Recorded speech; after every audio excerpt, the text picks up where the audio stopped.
Good morning, good evening, whoever you are, wherever you are, whatever you might be doing. We wish to welcome you to the Silverlight Show. The Silverlight shines to illuminate that which lies hidden in darkness. For those of you joining us today, we welcome you in. A few weeks ago, I'm pretty sure on the Silverlight Show, we reported that crime rates are actually falling. We left that be a little bit of a mystery because, I'll be honest, I wanted to mull it over in my head. What is the secret behind crime rates falling? Certainly hasn't been public policy, because public policy is pretty much the same as it was in the 1980s, just a few laws have been tweaked. Cybercrime, okay, that admittedly is a whole new step of law, but most of the 2-bit crimes have actually been effectively eliminated, and that's just the progress of society. Let's take your average 2-bit criminal here for a second. The guy that's not quite homeless, but is just trying to make a hustle, do that kind of thing. There's not much of a market for him anymore. I mean, think about it. You go buy a gun or a knife or whatever you're going to buy. You say, hey, stick them up, give me all your money. First problem that you have with that, virtually nobody carries cash anymore. Secondly, unless you're some kind of computer hacker genius kind of person or have access to one that's not going to ask questions, you can't take their phone, because their phone is going to be trackable. And the first thing they do when they get done dealing with you, they're going to have that phone traced. Thirdly, you have to be able to unlock the phone. So you have to take the phone, excuse me, can I get a picture of your face? And then show the picture, hoping the picture is going to fool the optical sensor into thinking it's the same person. Carjacking, it's not quite as sexy as it once was for whatever reason. But I think mostly because, again, most cars are traceable. They've been outfitted with so much ID technology, and the license plate sticks out like a sore thumb. It takes seconds for someone to call the police. Yep, my car license, ZZZZ333, and they're after that thing like flies on rice, as the expression goes. So what else do you do? How about a bank job? You think you're a safe cracker? That's fantastic. Well, assuming that you managed to defeat the bank security, which is quite impressive. I mean, banks take advantage of all the latest state-of-the-art tech security. They don't need to have big walls. They don't need to have giant vaults, because they have police ready to drop everything and run over there at the drop of a hat. They have private security forces. They got everything they need to defend themselves. So, assuming you get past all that security, there's not even that much money in a bank. Sure, maybe if you can hack open a safe or get into the private boxes, you might be in for quite a stash. But I mean, realistically, a safe job is not worth the risk, even for a 2-bit criminal trying for a one-off score. Now, break and enters, always a favorite of the low to mid-class criminals, because you can break into someone's house, steal their TV, etc., except TVs are no longer really a luxury item. I remember, and it wasn't so long ago, it was the 1990s, that hotels were advertising they had color TVs. Yes, even in the 90s, that was a selling point, perhaps even into the 2000s. But here in 2021, pretty much everybody has a flat screen TV. So, to break into these houses, to do a break and enter and steal something valuable, you'd have to be an appraiser. You have to be able to know and walk in and say, hey, that statue is a whatever the artist is, and it's potentially worth this much on auction, and then you better pray it's rare and not unique, because anything unique can be traced back. So you'd have to be an appraiser, and if you know what art is worth, you're probably not a 2-bit criminal, because you probably had some dealings in it. What else is there, really? Well, information crime is about the only thing that's profitable these days. And most of that is outsourced. Let me explain what I mean by that. It's profitable only for the vast server farms where they have, 100 technicians working 10,000 people, and they'll try to go into your Facebook and get your ID, get anything they can for your photos and put that together, or pretend there's somebody of your preferred sex and offer their services in exchange for, money and your personal information. That kind of crime is on the increase. Murder. Again, murder, assassination, that kind of thing. Assassination is actually not big business.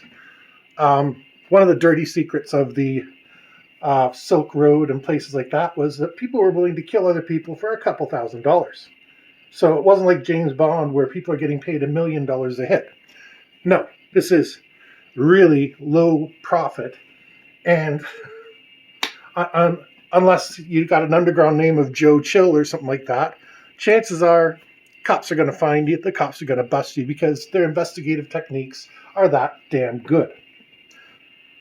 So, crime is being forced down simply because society has advanced to the point where cash is not readily available, valuable items are not readily available, and the items that we have are severely devalued. And if you don't believe me, take your 60-inch plasma, LCD, OLED, whatever TV into a pawnbroker and see how much money you can get for it compared to how much you paid for it. The difference will shock you. For that matter, just walk into a pawnbroker and see how many TVs they got for sale. You might not want those TVs, but the pawnbrokers wouldn't be buying them if people were buying them from them. It is a difficult world to make any sort of criminal enterprise at this point. So people are just simply not bothering. What worries me about this is now that the easy money is out of the criminal system, that only leaves the big money. The mega criminals, the ones, like I said, that operate server farms in faraway nations where they're not going to be prosecuted by whatever they do. And that's kind of like real life. The easy money is gone. Buying a house, like the one pictured in front of you, is no longer an easy objective. At one point, you could get a relatively cheap house, spend a month or two renovating it, and sell it for a substantial profit. Those people, you ever notice that house flippers and people like that, those shows have kind of gone off the air because it's hard to get a cheap house because everybody knows about that now. And they're bidding higher for their junk properties because they know it doesn't take a lot of investment to get them into a decent property. When Silverlight purchased his house, he was originally looking at some of those foreclosed properties and stuff like that. And trust me, they left them absolutely destroyed. It was the one house I recall very vividly we went into, and because there were multiple people, because I always like to have second opinion when I invest several $100,000 in something. But this had obviously been a drug den, and it was a relatively nice house. It had a decent backyard, a pool in it, and I was advised against a pool, but I happen to like swimming. So anyway, but these people had decided before they left they were going to trash the house, and they had went through and pulled out every single electric socket. They had ripped out every single light. Like, it was amazing the damage they had done. The stove was trashed, the fridge was trashed, everything you might think of was trashed. And this house was only about $80,000 different from the house I eventually wound up buying, which is in substantially good condition. I've had to make one or two repairs, but that's going to happen with any house that you buy. The house that we're looking at doesn't look too bad right now, but if you look carefully, you can see that the roof is going to need to be redone very shortly. If I can move my camera very quickly. Yeah, there you can see stuff is on the roof. It's not bad. It can probably make it for a couple of years, but no matter what you do for a house, you're going to wind up spending some money into it. The question is, it's no longer worth it to go in and renovate a house. Well, that's a substantial form of income where an average person can go in, spend time, sweat equity as it's called, and use their skills or what they learned on YouTube to make a house better. This leads us back to the problem of jobs in general. When criminals can't get jobs, what does that mean for the community in general? It means you got places like fast food joints that are requiring not only criminal screening, but now they're requiring disease screening. As a consumer, okay, I don't go to fast food joints like virtually ever, but my 9-year-old, she turns 9 today, by the way. Happy birthday to her. gets taken to them a lot because it's a natural thing with kids. Hey, you want to go to McDonald's, you want to go to Burger King, you want to go to Wendy's. It's just kind of a natural thing. And I don't want my kid or anybody else's kid being served by somebody with a questionable past and who has 16 diseases to their name. I don't.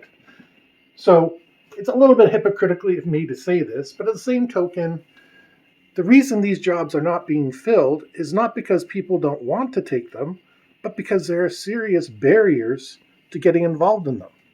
Just like you can't become a two-bit criminal by mugging people anymore, you can't just go out and start working at McDonald's because, first of all, how are you going to get there? Going to get there by bus? Going to get there by car? Boom. Right there you got two expenses. Bus tickets or however much it's going to cost you to maintain or run a car. Your mileage may vary. Again, sweat equity is really the difference. We live in this wonderful do-it-yourself age, but along with that comes the expectation that you need to do it yourself. I can do an oil change. That being said, for $20, 99% of my time, it's worth it to take it into a proper mechanic where everything's taken care of. He gives it a once-over, says, oh yeah, by the way, your timing belt or your muffler, whatever, needs to be looked at sometime in the next year. That's worth $20 to me because I'd never spot that. And I'm keeping employment in my community because my particular mechanic is local. He uses parts from abroad, but at the same token, he is local. He keeps his money local. Not preaching, just showing how I give my money back to the community. So, pretend for a second you are a young kid, just graduated high school. Let's keep it basic because pretty much everybody graduates high school. There are a couple that don't, but you're just graduating high school. For whatever reason, you've decided not to go to college or university. And for whatever reason, maybe you're not particularly mechanically inclined, maybe you're not particularly gifted, you do not want to go into the trades. You're heating, ventilating, air conditioning, you're mechanics, you're all the people who come and fix stuff, which is a profitable business to be in. Now, people have been saying this for 10 years, but I'm going to say it too. That's probably the wave of the next 10, 20 years until we start getting systems that diagnose themselves. You really do not have a lot of options with a high school diploma and no work experience. And I mean, translating your manager position at your local fast food joint is really difficult to get a job with because, yeah, it shows you know how to work a schedule, you know how to make a decision when something bad happens, but for a person that's looking for a secretary or a data entry person, it doesn't show me that you know how to produce data on time. So you kind of wind up streamed into a career path really early and not necessarily by choices that you made. There's nothing wrong with choosing not to have a college or a university degree. Hey, I've been to college, I've been to university, I liked it. I know why a lot of people wouldn't like it. So I understand why people would choose not to go. And I mean, aside from the financial burden. But that's streaming you into that fast food career where maybe you can become a manager, maybe even a franchisee one day. But more than likely, you're going to be slinging fries for an awful long time. Sooner or later, those jobs are going to be going away. 1 in 10 restaurants are making money right now, which means 9 out of 10 restaurants are on the verge of failing. Now, fast food isn't really a big challenge. People are always eating it. But if those restaurants are in trouble, where are people going to start getting their beginning experience? And if you're graduating high school and you got nothing on your resume, wow, you're in trouble. So we have this whole cohort of people that are graduating, that are coming of age, and have no opportunities. They can't even become criminals. What kind of a future is this that we've built for ourselves that you can't even become a criminal? Can't get a job, can't become a criminal. What are you going to do? You're going to go on welfare, and then people are going to say, oh, you're a welfare bum. We have this weird social stigma about people getting social assistance. And it's been one that's been ridden very well, especially coming up to the election where, you know, they're talking about pharmacare and they're talking about making sure that we have a healthcare system going forward, which are very important ideas. But we also have to make sure that the generation coming up and the generations afterward have something to do with their time. There's 40 million people in Canada. 40 million. And of that, about 60% are of working age. So that's about, let's ballpark it to 25 million are physically capable of working. Of that, a little over 60% are working. So we have a criminally underutilized workforce already. The immigration minister is saying we need to bring in more people, 2 million more people over the next 5 years to fill the jobs that people aren't taking. But the fact is, they'll only be able to take those jobs because they're being subsidized. And this is nothing against immigration. Let Silverlight be clear. He supports immigration. But when people come over here and you give them money so they can get a job, that gives them a competitive advantage over, again, our high school student who has nothing. That's not terribly fair. And it's something that needs to be redressed. Like I said, how are you getting to your job? You want to take a bike? Fine. It's Canada. Riding your bike in January and February is going to suck.